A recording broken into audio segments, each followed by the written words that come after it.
Okay, we're live, everyone. So, welcome, everyone. My name is Aluk Richardson. I'm joined by my colleague, Brennan Carlson. We're members of Realized Radicalization, a student-led counter-violent extremism organization that aims to educate the public about the topics of radicalization and extremism.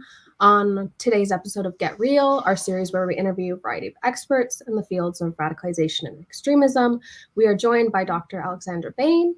Dr. Bain received her Bachelor of Arts from Simon Fraser University and her Master's and PhD from the University of Victoria. She is a professor of religious studies at St. Thomas University, and in 2018, she co-founded Families Against Violent Extremism, FAVE, where she currently serves as the director. FAVE is a nonprofit volunteer organization that works to support the family members of individuals involved in violent extremism groups. The team at Realized Radicalization sincerely thanks Dr. Bain for agreeing to come on our show because we know you have a very busy schedule. So we're looking forward to a very interesting conversation today. And I'm going to start off with the first question now. So first off, what led you to become interested in the topic of violent extremism, and what inspired you to co-found an organization like FAVE? Gracious. Good morning. Nice to meet you both. Thank you for asking me to join you. What led me to an interest in violent extremism was the loss of a close family friend in 2004, a young man who had come to Canada as a refugee from Eritrea in Northeast Africa, who was very, very close to our family, and who was convinced to leave his home where his mother had brought him and his escaping siblings out of a war in Eritrea to the safety of Canada. He turned around and walked right into a war in Chechnya and was killed within 6 weeks of getting there. His family didn't know he'd gone. His family didn't know what had happened to him. I helped the family for a year, try to understand what had happened. And to this day, his mom doesn't believe that he left to join a foreign war. She believes he's coming home. And what I noticed in the wake of that experience was that there was absolutely nothing that anyone could offer families of these people, that they were basically demonized and blamed for whatever their child or sibling did. And there was no recourse, no ability to get help. And often their lives then were broken and didn't get put together again. So I teach Islamic studies. I teach art and architecture. I teach the cultural aspect of Islam. But another area of my interest is this ideology that is growing out of Islam and has virtually become a new religious movement, and that is Salafi jihadism, which is this ideology that pulls young people away from their homes and families and leaves them in extremely dangerous places, usually at the result of a loss of life, and it doesn't need to happen. So I, after the Boston bombing, I think, in 2000 and, what was it, 13, I think. So long ago, I think that was. That really floored me. I was recovering from spinal fusion surgery, and we were in Cuba trying to relax, and all I could do was sit and watch CNN and wonder how the hell some, young person who had all the opportunities, after such struggle in their homeland, to finally arrive in the United States and to be brought up in the United States, and then, bombing people. They could be other family members, they could have been teachers, they could have been friends. They were like fouling their own nest. They were doing something that not even animals do, right? Mm-hmm. Animals go out of their nest to drop a load. They don't foul their nests. But when you leave bombs at a marathon, in a public area near where you live, you're bombing your own people. So I was horrified, like completely to my core, horrified with that. And I wanted to know what would make young people do something like that. So I started to do a lot of reading. And then in 2014, I began a research project, and I went online. I learned how to use social media at a relatively old age, and I started contacting young English-speaking men, Canadians, but not only Canadians, Americans, Australians, Brits, people from United Arab Emirates, for example, whose at least almost first language was English, and started to talk to them and get to know them. And they weren't really interviews; they ended up being months-long conversations held over social media, usually by texting. And I got to know about 40 of them. Initially, it was a long conversation about religion and their religious justification for doing what they did, but that's natural because I teach Islamic studies and that's my area. So we were just sort of, I learned not to argue, but rather ask questions and leave the unanswerable questions with them to think about for a bit. And then in 2015, after gathering about 40 of those long-term interviews and about 50 long-term interviews with online supporters, they used to call themselves the Bakia family. Bakia is the Islamic chant for it's going to survive forever. We're going to survive forever. So they called themselves the Bakia family. And I interviewed them. I had conversations with them. And in 2015, I went with a woman I had met through this work, a woman named Christiane Boudreau, who had lost her son in Syria in 2014, went and met with Mothers for Life, a group of European mothers who have all lost young people to this and who work together to support each other and then to try to encourage other families to open dialogues with their children and try to repair some of the hurt that's happened. And I decided to put my energy, instead of researching why this happened, into doing something about it. And my research led me to understand that while there are interior factors that can leave almost anyone vulnerable, there are things that happen to people. It's not things that you do. It's things that stop making the world make sense to you. Losing your mother at a young age, losing a young partner, suffering severe illness, suffering mental illness. There is some internal pressure that all of these young people feel. They're searching for an answer, for meaning. And then they find a perfect storm of a group of people who are willing to draw them in. Then they no longer listen to anything outside that circle, and they start this spiraling. And when the love bombing starts, which is what we used to call it in the 60s, when people in a cult would be love bombed, we love you, oh, we love you.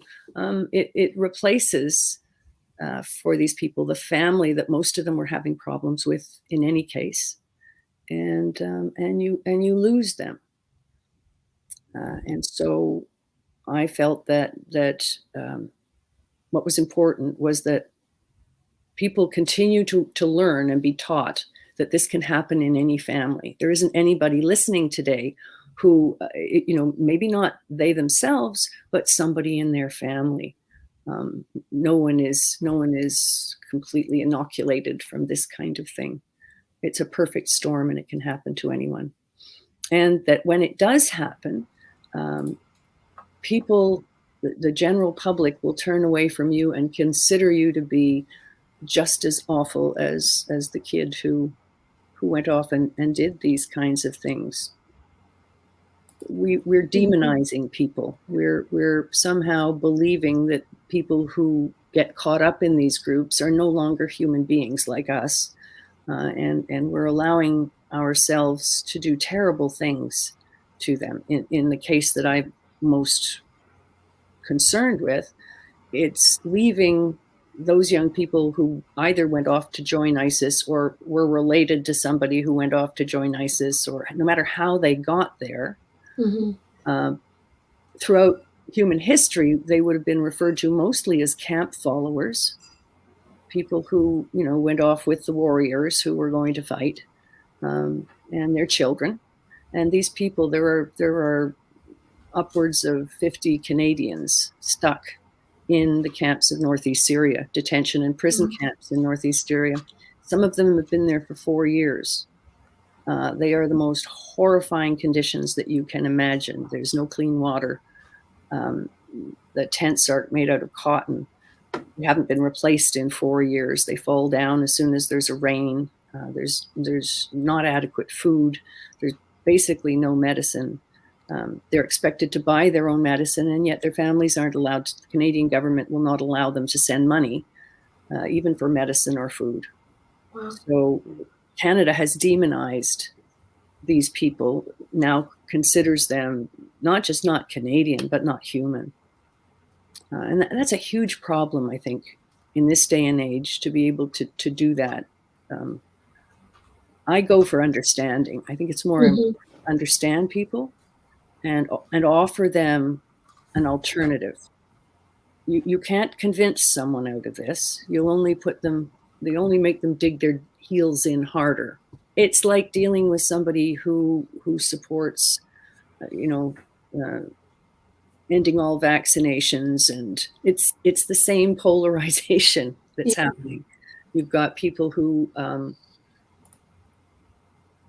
just won't hear the other side at all, and who considers the other side to be less human than we are. And that's causing problems all over the world. So my aim is to try to get families to understand it's not their fault, but there are changes that they could make that will help this person go forward with it, and this person's children, because everybody in this group has small children. They need to be brought home so that they can be brought up, in a democratic setting where, use inside voices and share with your friends, and, one at a time, to take turns, all of this stuff, and have help with the excessive trauma that they've all been suffering. If we don't bring these people home, they'll grow up, or they'll either die, or they'll grow up, they'll speak perfectly clear Canadian English, unaccented, because of their parents, and they have every right in the world to a Canadian passport. And if they come home 10 years, 15 years from now, in their early 20s, and they've been treated like hell by their countries, and only heard ISIS propaganda, we have a lot to be concerned about. 25, 30 children coming home who've been brought up that way. We have a chance now to bring them home. Their grandparents certainly don't think that way.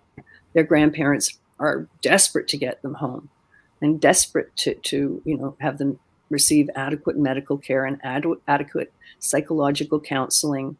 And this is what we've done. Our organization has set up for each of the families across the country psychosocial services. So the services of trained psychologists and psychiatrists who can help them with trauma, help them with, many of them, social workers who will help them with moving, because they need to. It's almost like needing to go into the witness protection plan. They if they're identified as being who they are, their lives are in danger. So they need a lot of help, and they need a lot of recovery, and they're getting neither. The Canadian government has basically abandoned them in Syria. Well, thank you. Well, that's what I'm doing. Well, I appreciate you sharing that. And it is interesting that, like, the dehumanization is happening on both ends, right? We are even doing it, obviously. And It's just it's incredible terrible. to see just how those dynamics work, where you decide to demonize them, and then this just creates further problems, alienation down the line more, and it's just propagating this destructive cycle. And it's incredible that policymakers in Ottawa are being blind to these dynamics going on. They're more concerned with the political ramifications. They're more concerned about getting elected again. They have absolutely no care for these people at all, and they feel justified in doing that because they believe that the majority of Canadians, the vast majority of Canadians, don't care. And unfortunately, they're not far off the bat. It's really difficult to get people to understand why they should care about these kids, and even about their moms, and even about their dads, even about the guys who went. In Canada, we don't believe in capital punishment. So it almost seems as if, lacking the ability to do that, they're just quite willing to leave people there until they die. Yeah, it's just like a different form of punishment, for sure, rather than just doing it's what they would. Unacknowledged. There has been no trial, no accusations. They haven't been charged with anything. They should be. Some of them should be. And having done the other research that I did, I'm a lot more comfortable if Canada brings home everybody, does thorough investigations, and then decides which amongst these people are deserving of jail terms. You've got to hope that there are programs that they are going to set up to help people like that in jail. I doubt it. And there are going to be a lot more of them. They're probably not going to be jihadists. They're more likely to be right-wing extremists now. But nevertheless, the problem continues. How do you reintegrate those people into society? Or if you're not going to, how do you keep them in jail forever? How do you stop the ideas that they are, their ideology? How do you stop that ideology from spreading in prisons? Because it's a perfect ideology to live with as a prisoner. It gives you a sense of dignity and autonomy, and you are, being superior to everyone else and a group. And so it does spread in prisons. In fact, that's what the United States found out when they put the bulk of the jihadists from the fight in Iraq. They put them in camps such as Camp Bucca in Iraq. And they put all of the jihadists in camps together and thought, well, that'll keep them out of the way. What it did was give them a chance to talk to each other in a way that they never would have been able to do if they'd been out in the public. They couldn't have met because they're known people and they wouldn't be allowed to meet. And so instead, they were all put in the same prison, and that's now referred to as Jihadi University. That's where the leader of ISIS, Abu Bakr al-Baghdadi, he was in Camp Bucca for 4 years. He was the leader of the men in Camp Bucca, and he was trusted by the Americans to do that and given freedom. And so a lot of times people make some pretty silly mistakes. Those in authority make mistakes that come back to bite them in the butt, and they it seems that they don't listen to people with experience and some understanding and a different point of view. And the reason that they don't listen is because, again, they want to be elected, and they're more concerned about being elected. There's also an awful lot of money in this business, in the business of countering and preventing violent extremism. There's a lot of organizations that have got a lot of money. and have done very little work. There was a whole bunch of money thrown at and this is not just in Canada, but in places where the point was to try to identify which young person was likely to go off and join. Well, you can't do that.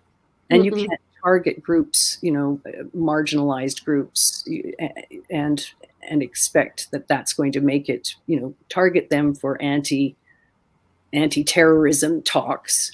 They just feel singled out and discriminated against, and it has to be any change that's going to come has to be systemic. It has to be for all young people. We need more mental health therapy in school, right in school. People need to learn good mental health practices when they're tiny, and it needs to be available throughout school. We're ignoring generations of students who are in serious pain. And I think it's going to come back and bite us as more and more and more of these conspiracy kind of groups become attractive. Yeah. The more pain you're in, the less you understand the world, the less you feel you're being heard, the more these groups seem attractive. Especially in the current context that we're living through. I mean, we're currently living through a pandemic, right? I mean, the center didn't hold at all for people. No. People are completely lost. I even know I've been sent so many articles by people that I know, and I'm friends with, that are like, oh, the Canadian government is like, they're all communists and they're trying to inject you with these microchips, et cetera, et cetera. And they're just like average people, it's not like, people who are like the other, these are just people like anyone else that are just starting to buy into these conspiracy theories and going into these echo chambers online, which is obviously you're hearing everyone else is speaking the same kind of language as you and they all agree with you. I mean, like you were saying, that's the same thing that happens during the prisons, right? Everyone is getting together. They're finding out, oh, we have a lot in common. We dislike the same people. We buy into the same, not conspiracy theories to them, real things to them. And it's just seems like a recipe for disaster to me. It is. Especially, right now. It's just like, and there's like so much conflict and, obviously what's happening in Ukraine. And there's just so much to be worried about, I think, for young people. And I don't think the support is there at all. I totally agree with you. I think we're in desperate need of much, much, much more support for young people. And I really hope that we get much more support for families. Mm-hmm. This problem is every family who realizes that they have a young person who has fallen down a rabbit hole feels incredibly guilty and angry. And they don't know which one is stronger, and it rages within them. Am I angry with this person, or oh my God, what am I going to do? And it's my fault. And there are a lot of young people who have distressed families who have never chosen to go and join a group like this. So again, it's not the only factor in why somebody does this. But if you're looking at how to help, not how to stop it, this is like now how to help once it's already happened, the person is going down or going, the best way to do that is to work with their family. Because there aren't a lot of people who are going to offer and I'm speaking now of ISIS especially, but this is also to a certain degree true with jumping down the rabbit hole of COVID. Ultimately, the people who love you best and who are going to help you it's your family. Yep. In most cases. In some cases, that's not the case. In my case, it would not have been the case. I'm one of those people who, if I had decided to go down the rabbit hole, there would have been no help from my family. But I'm here to tell you that that's not going to stop you from living, from making changes and living a good and happy life. You don't have to have that.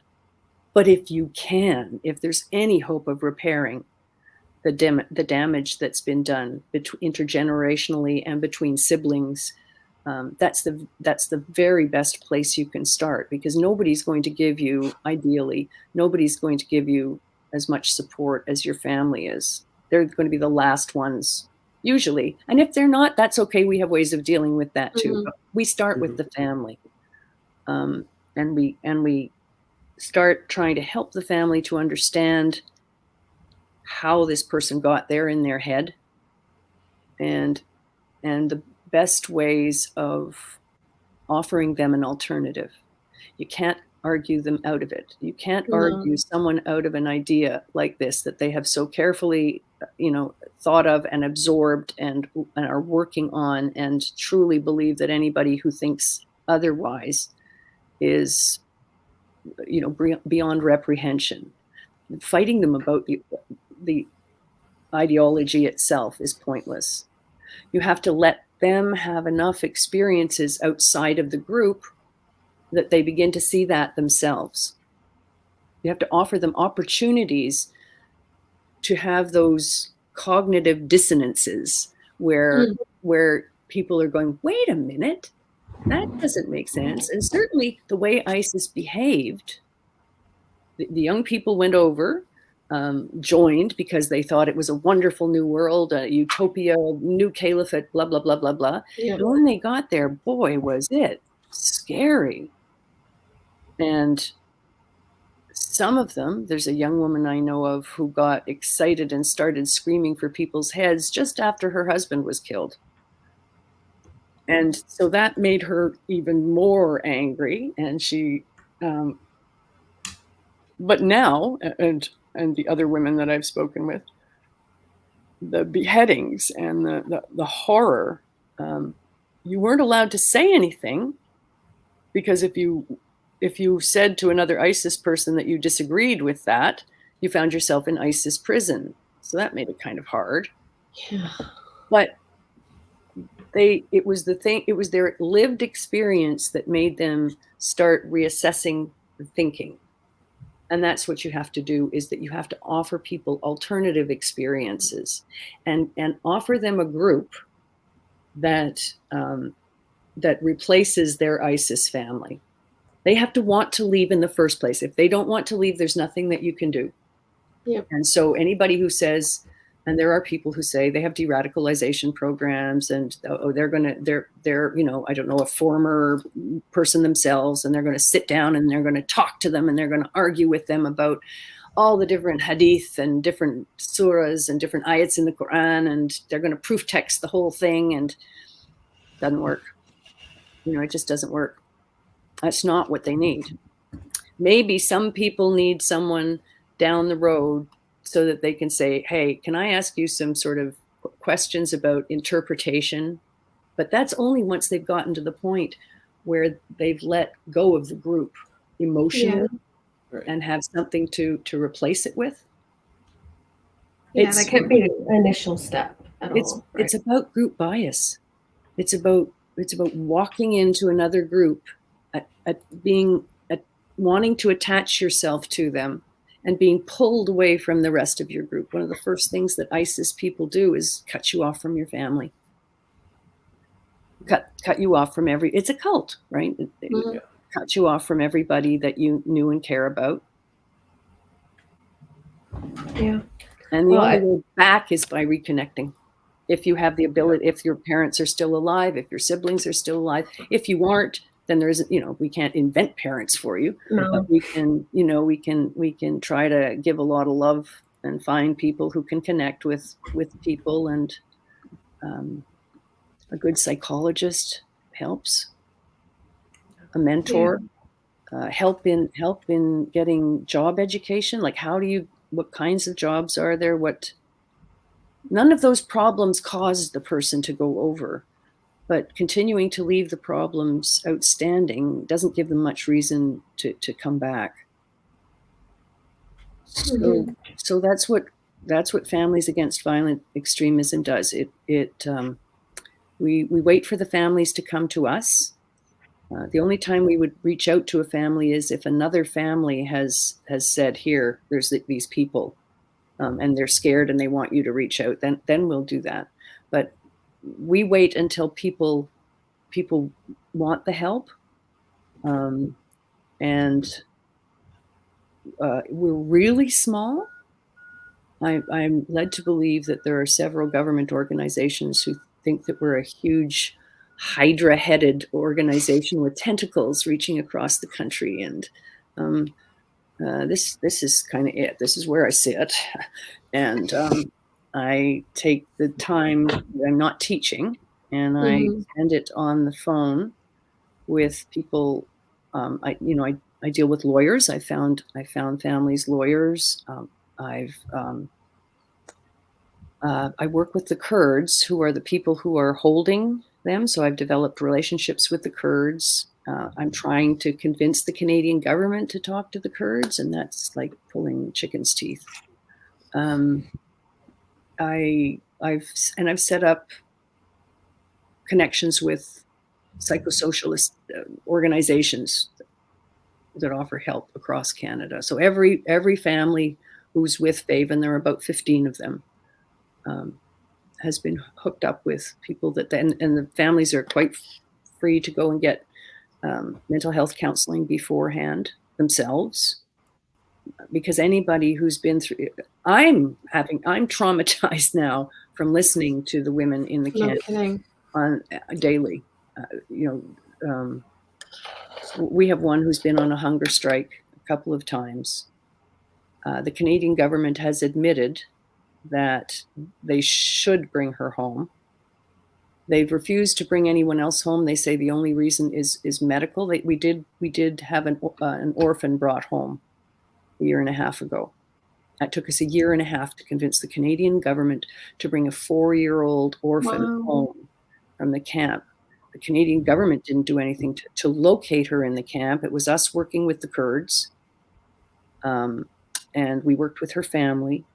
And it took the Canadian government a year and a half to get her home. And what was their rationale for taking that long? Was it just bureaucratic processes, or was it, again, that kind of politicization? They use the bureaucratic processes to put off doing anything. So at first, their argument is, we can't speak to you about whoever the person is, because we don't have their permission to speak to you. It's privacy, and it's like, well, yes, you don't have the opportunity to speak to them because they're in a camp, and you won't phone them. You will not contact them at all. So, we actually got into the camps and got signatures from the people, and came back to Canada with the signatures of the people saying, we have the signature of people, you have to talk to us. And so, they slowly begin to talk, but then they say, well, yes, we agree. We do have to talk to you. So we will tell you there's nothing we can do, because we can't get in the country because it's too dangerous. And we have no consular assistance there. So Canada hasn't had consular assistance in Syria since, 2011. So they put their hands up and say, we can't do anything. We can't, unless they can get to a Canadian consulate outside of Syria, where there's nothing we can do for them. Well, they can't get out because they're being held prisoner. And the only way the Kurds are holding them prisoner because they want all of the governments to come and acknowledge that the Kurds are in charge of this area. Again, that's political on their end. They're using our people as hostages for their own state building. Everybody has a reason. But at the same time, they're terrified. The Kurds are terrified because ISIS has attacked a prison recently. ISIS is not gone. They're in the area. They want to liberate these people, which we should be very worried about, because we don't want them liberated by ISIS. No. The ones who have genuinely de-radicalized will be killed. And talking to a woman who the government has decided she should be coming home because she is so ill. and yet the government does not bring her home. And so she's ill at death's door physically, and her mental state is deteriorating extremely fast because of the way the government is treating her. After having said, yes, they should bring her home, but then doing nothing about it and simply saying it's too dangerous to go in there. But journalists from all over the world treat it like a fishing barrel they can shoot fish in. You want an interview? Go to Syria. Go interview one of the terrorists. And they go in and they have access to these people who have no right to say no. And even when they do say no, are often told by unscrupulous researchers, oh, we'll help you get out. Wow. And so they get their interview and they go home pleased with themselves. And, it has an effect on the people in the camp who gave the interviews. I find that just so alarming that, we've all received kind of the news, basically. I guess it's a common conception that ISIS is like somehow dead or like it has no power over. It's You know what I idea. mean? Like it's something we don't hear about anymore. It was, all the rage to talk about ISIS, whatever. And then suddenly just like almost, unless you go on like certain like networks or, on like academic Twitter or something like that, you almost don't really hear it in the mainstream media, any talk about it. And like, that's one of the problems with mainstream media. Is that their attention span is extremely short. They have to fill in all kinds of news every day, and so stories fall off and it's still going on. Those people are still there in the desert and they're dying. I think maybe when the first Canadian dies, you'll hear about it again, and that might not be too much longer. Wow. Yeah. Gosh, it's just it's so concerning. I mean, I haven't even like heard like a huge amount of this. Like it's absolutely crazy how it hasn't really reached mainstream media. And you're right, the attention span is so short. It's right now it's Ukraine, and then a month later, whatever, something else is going to grab people's attention. It's Ukraine is a very interesting example. Over the past several decades, countries in the Middle East and Africa have been invaded, and the people have been bombed. It's still going on in Syria, Iraq, Yemen. The list goes on. And nobody threw their doors open and invited people to come and live with them. Nobody gave them 2 free years and you can work and just come. Syrians and Palestinians and Iraqis and people from Yemen watching what's happening. They understand better than anyone else what the Ukrainian people are going through.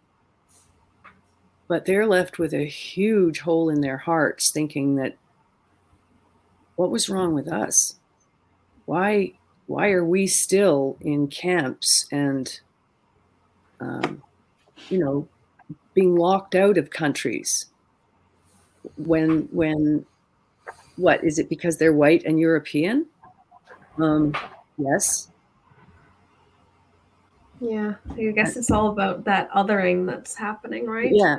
It's happening to people like us now, right? Yeah. Before it was a different group, it was a distinct group, it was another. It was nothing like me or my family. Not like real. They don't count. Yeah. Yeah, exactly. When you're one of those other people. Yeah. Group bias is something that as human beings we've needed. Because the way that we grew, our brains grew, and we evolved, is very cool. It started with cooking, because we could get the food that we ate pre-digested, and we'd get more nutrients, and it made our brain grow. The other thing we did with cooking is that we started to do it together and sit and eat. And most animals, if they're eating and you show them their teeth, they will bite you.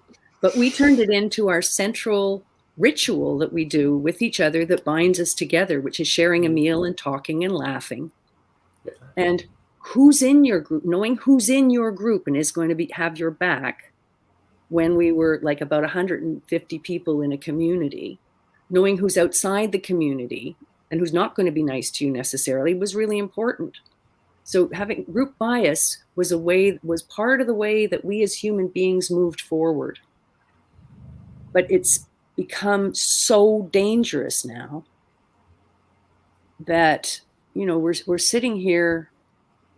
We got through another weekend, looks like, and there's been no nuclear lobbing of a weapon somewhere. But it's looking like it's not going to be much longer if they keep going on this way. I think it's really time we took a look at group bias and did everything we could. And it has to start with kids. We have to start, we've made lots of changes and we've used education to put it through. For example, when I was little, nobody wore seatbelts. You'd stand up on the back seat, right? You'd punch your brother. That's and so weird to think about. And it was like, but nobody ever said put a seatbelt on. And when it started, it was like, what? Oh, come on, I'm not going to do that. Wow. But over time and education, you don't get into a car without putting your seatbelt on. Now, they did have to turn it into a rule, and we did have to follow it. But when you think about it, some things we have to be taught, but you still have to do it while you're being taught. You have to see the benefit of it.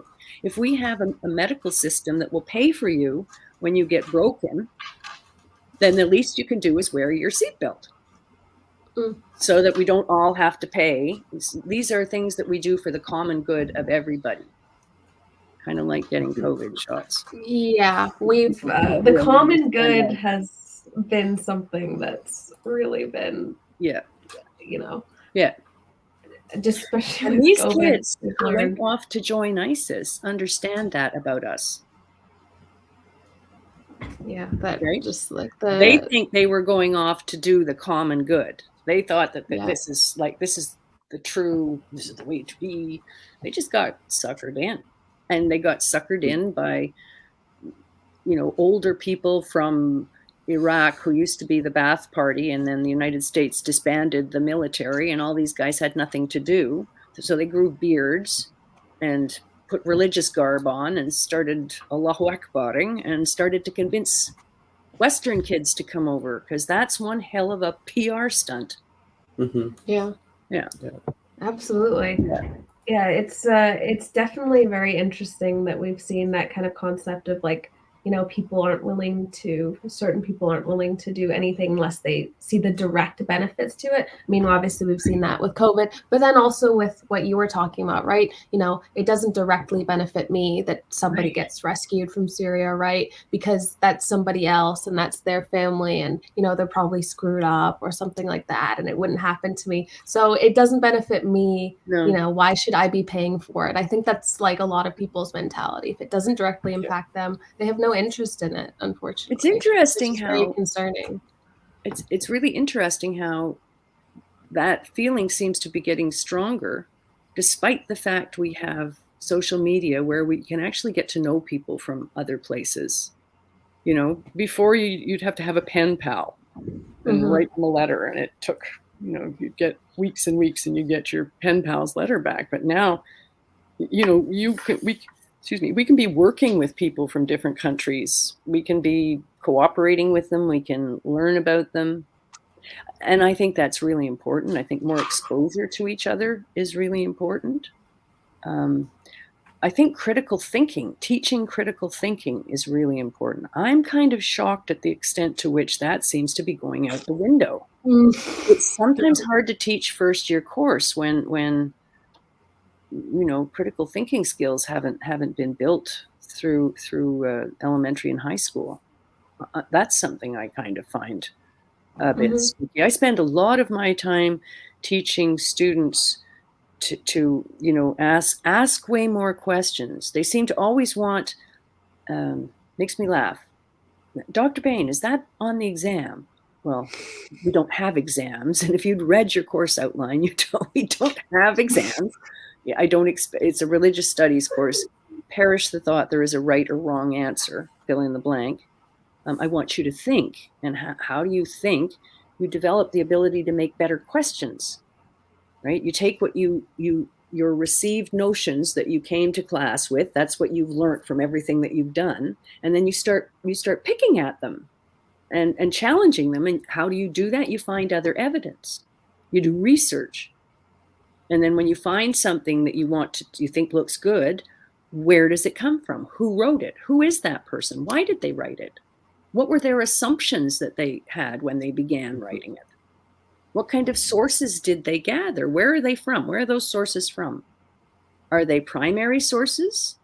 Did the person have to learn a language to read them? Do they know that language? There's like a gazillion questions that people should be reading and thinking about when they set off to learn about something. But people now get the sense that you can learn about something just by opening your whatever it is, Reddit or whatever, however you all do it, and just sort of patter whatever the last person said. Yeah, critical consumption of media is something that I find it alarming. I've had so many chats with people that, are suddenly an expert on this because they saw one TikTok on it, or they read one Twitter thread, right? So now they know all the nuances of a situation, or, they're not critically checking where they're getting the information from. People see a headline and they automatically assume it's fact. Right. Even if the source is Russia Today or something like that. Right. It's just people aren't critically looking at their sources and figuring out what kind of media they're consuming and who's it for, and who published this and who does it benefit. Now people are just accepting stuff at face value, right? And it's leading to so much polarization. Yeah, making it worse. Yeah, it is. It is concerning to see. I mean, have you found any effective strategies, at least for you, to kind of teach kind of critical consumption of media to your students? I just do it. It's not just, it's with all sources.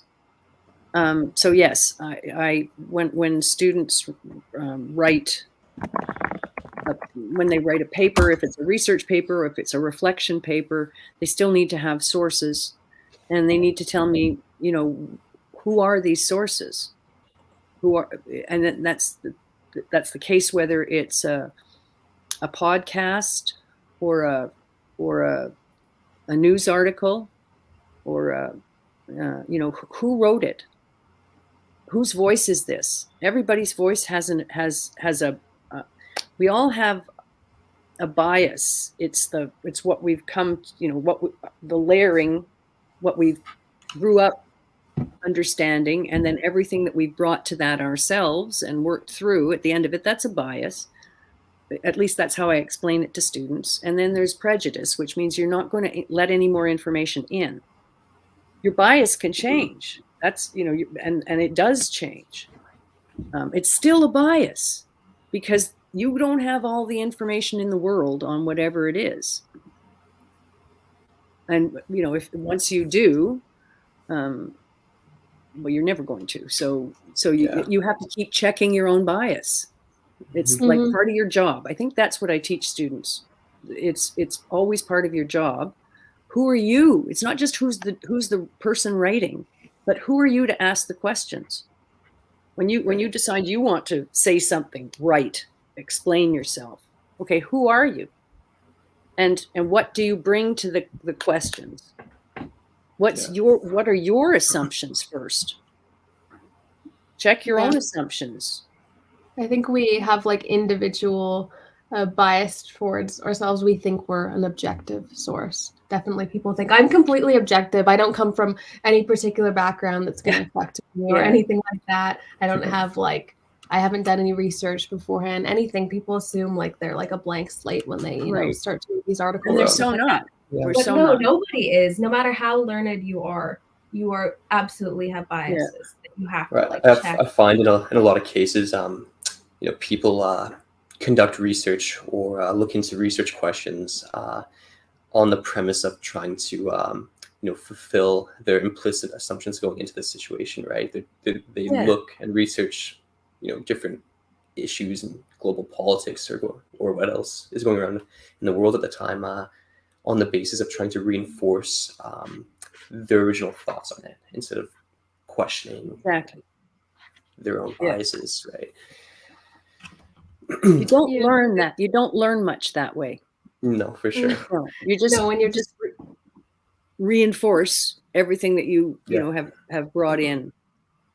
Yeah, you just want to. My understanding of our purpose of being on the planet, is to learn.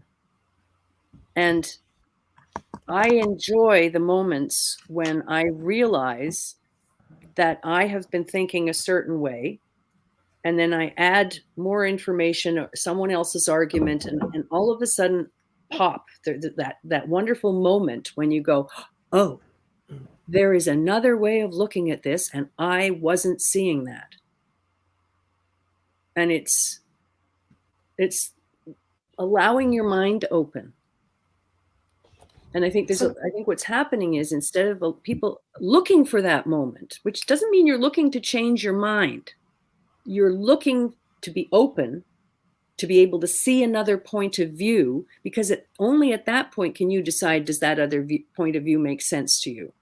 But if you're still at the point where you're not listening, you're not letting it in,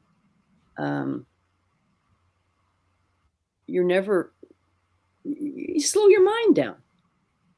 And life is you've got this brain, and you get to use it, and for 70, 80 years if you're lucky. And so why not use it? Why just stick with what you think all the time? I think people are kind of scared, though, to find information that almost goes against their worldview, because they've built so much of their identity around, their understanding of a topic. And then to untangle that from yourself is such a process, and a lot of people aren't willing to do that. That's what a person in a cult feels like. That's only kind of worse, because now when they're first going, they know that the rest of the world is looking at them and going, that for some people keeps them in there, keeps them in the cult. But other people, when they have this cognitive dissonance, when they go, then they have all that, I can't learn, because when I learn, I've invested so much in this group, in this behavior, in this ideology. What's going to happen to my brain? I don't know. I don't think anybody ever died of changing their mind. Well, I'm sure they have, but that's not true. I'm sure people have made stupid decisions all the time, but not by opening your mind and allowing yourself the possibility of, trying to understand what that person is arguing, their argument. Yeah, absolutely. It doesn't mean you have to accept it. It just means you have to understand it. And that's what I'm trying to do by studying these young people. I'm not accepting Salafi jihadism. I've been a Muslim for 40 years. I'm not in any need of accepting Salafi jihadism, but I understand it, and I understand why it's attractive to them. And if I didn't understand that, it would be very difficult for me to deal with these people. Yeah. So we're almost approaching an hour here, so I'll just ask a final question before we end things off. So in your opinion, what do you think is the biggest misconception surrounding the families of those involved in violent extremism is? That they caused it themselves, that they're somehow implicated. Most of the families I've spoken with had absolutely no idea that this was happening to their young person.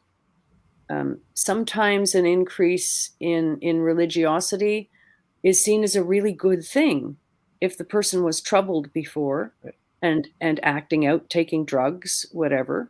One mom of a convert was delighted that her son had embraced Islam. He became polite and respectful and was treated her well. And then started not coming to see her as often as before, and wouldn't bring friends to the house, and began to show things that were not tied in with joining Islam, but rather evidence that he had become involved in a group that had some pretty far out ideas. So yeah, I think it's that the parents are somehow responsible. It's funny, people will say this, grown-ups will say this, well, if my, obviously it's the family. It's like, why should you care about their family? Well, God forbid you should ever be in that position yourself, because you'd know how they'd feel. They did nothing. So they didn't talk to the kid very well when they were teenagers, and they, I don't know, maybe nothing different than the rest of us who have difficult relationships with our families. I think, though, when you do that, I think it's almost like a protective mechanism for some people, because when you say it couldn't happen to me, right, you're almost like, right. And they don't want to have anything to do with these people because maybe it's contagious. Yeah, it's not contagious. It's not their fault. It's certainly the fault of the young person. They made their mind up. They made their choices, and the choices that they made were really unfortunate. And there are consequences to making such choices. But they're not demons. They're not inhuman.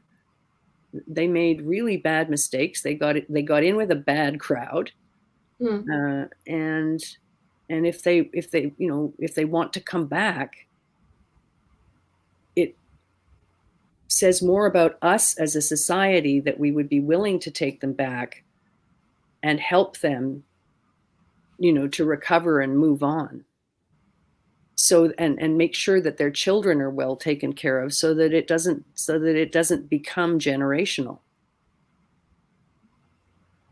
Yeah. I was going to say, these type of grievances definitely get passed along from generation to generation. Just from my personal experience, a lot of my family went to residential schools, and obviously, even if people didn't directly go, they're hearing about this from their family, right. And that grievance is just going on and on. It's being just perpetuated within families. It's the same thing with these families. It can go either way. Depending on the point of view of the family. Some families completely abandon these people, just don't want to have anything to do with them ever again. And that's really sad. And, it's sad because they have other kids in the families, and the other kids are watching how this is dealt with. The way we're behaving right now to these people, to these Canadians, these Canadian children, especially in Syria, we're being like ISIS. That's dividing the world. That's exactly what ISIS does that is against Islam. ISIS divides the world into two: good believers and everybody else. And everybody else is enemy and deserves to die. Mm-hmm. Well, how is that not like what we've done, leaving these people in a Syrian camp to die? Little babies, little kids. We're supposed to be, Mr. Selfie there with his, we're supposed to be human rights oriented and, rights of the children. And we're all about rights until it comes to Canadians who have behaved abominably and acted stupidly and done things that are illegal. So a whole lot of other Canadians have done that too.